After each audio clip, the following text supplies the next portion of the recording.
Kashmir files, Kerala files, Bengal files, Chhaava, Dhurandhar, এইসব propaganda মুভির দিনে আমার মনে পড়ে ছোটবেলায় সেই স্বর্ণালী দিনগুলির কথা।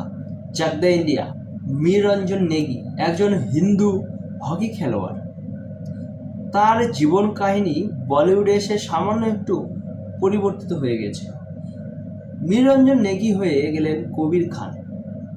কোথা থেকে চলে এলো? মুসলিম হওয়ার কারণে এবং পাকিস্তানের খেলোয়াড়দের সাথে সুসম্পর্ক থাকার কারণে একটি পেনাল্টি মিস করায় খেলোয়াড় জীবন শেষ হয়ে যায়। কবির খানকে অপমান করা হয়। কবির খান আবার ফেরত আসেন, দেশকে খেতাব জিতিয়ে দেন। সে কি সিন্টু মাইডি? তবে একটা বিষয়ে একমত, শুধু শাহরুখ খানকে এই বিষয়ে গালমন্দ করা অনুচিত। উনি একজন অভিনেতা মাত্র। আসল কৃতিত্ব তো স্ক্রিপ্ট রাইটার জয়দীপ সাহানি আর যশরাজ প্রোডাকশনের। যাই হোক, আপনারা এই খাঁটি সত্যি মুভিগুলি দেখুন, ধুরন্ধর দেখবেন না।